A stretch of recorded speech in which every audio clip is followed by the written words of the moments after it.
Ambassador Leaf, Qatar has come under a lot of scrutiny for good reason since October 7th. But I misunderstand a lot of the animosity. Yes, they host Hamas, but my understanding is that that has been at our request. Yes, they have relations with the Taliban, but that has accrued to the benefit of the United States, utilized by Democratic and Republican administrations.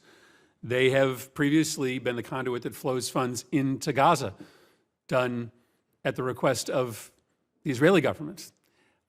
So just speak for a moment about how the status of the U.S.-Qatar relationship right now and what the world would look like if we didn't have Qatar's ability to allow us to speak to our adversaries in the region. Thank you, Senator, for that really important question. And having gone to Israel, I think 9 times since October 7th, and actually my first 2 years in office, I did a lot of work with the Israelis on especially the Israeli security establishment. And I would say that there has been, even before October 7th, there were very mixed feelings about the logic of using Qatar as a conduit for funds. But after October 7th, of course, there has been the just really terribly traumatic, the trauma that endures as long as hostages are kept by Hamas and other actors in Gaza. So there has been frustration from the same folks who understand that Qatar is a really critical channel, just as you say, alongside Egypt, but it has just gifts that it brings and influence it brings to bear on this. I would just say the following: Qatar really, to use that somewhat tired expression, really does punch above its weight, and it has a nimbleness of approach with a variety of actors that we don't have relations with, but that we need to communicate with, and regimes as well as non-state actors. And they have worked tirelessly on this hostage piece. There has been very understandable frustration from the families, from the Israeli government. Can't Qatar do more? Can't the U.S., put more pressure on Qatar to put more pressure on Hamas? And I would just say, as I did a few weeks ago before HVAC, there's the cadre of political officials of Hamas in Doha, and boy, do they squeeze them. I can assure you they squeeze them. But at the end of the day, there's one guy 10 stories below the ground, a psychopath, messianic in his own belief that he has established himself in history, and there's sort of a sunk cost to having lost thousands of fighters and caused carnage in Gaza. So Qatar's ability to do the indirect mediation is critical to our interests and to Israel's. But I would say they have become a very trusted partner of ours. Yeah. There are other allies of the United States that have relations with Hamas. Qatar's the only one that seems to be willing to do the hardest work of convening these conversations. Yes. So an imperfect ally. Yes. And a human rights record that needs to get better. But appreciate your comments. Let me ask you one bigger picture question. We have the outlines of a very important potential agreement in Lebanon to be able to move Hezbollah back off the border and maybe even get in a conversation about border demarcation. We have a political standstill in Yemen with the added complication of Houthi provocations into the Red Sea.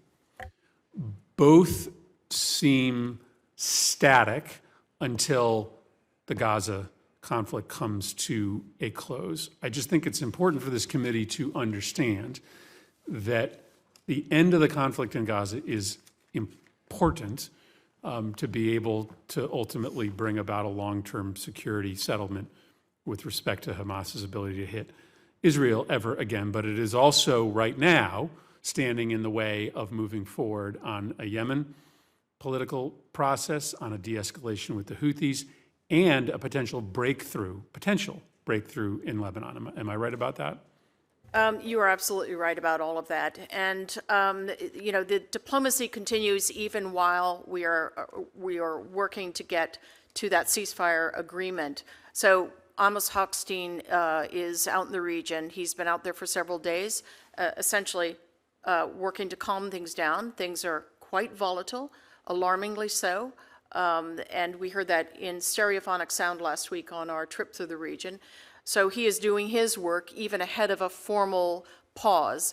Tim Lenderking is doing his work relentlessly, both in terms of the work with our partners on Red Sea security, but importantly on the piece to get regional partners to really lean in hard on the Houthi. So all of this continues at pace, but you're right, the Gaza ceasefire will be the break point where we can do something really important in both directions.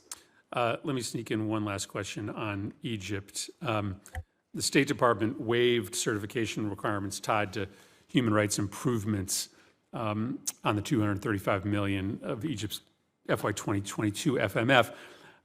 But upon becoming chair of the full committee, Senator Cardin put a hold on that funding.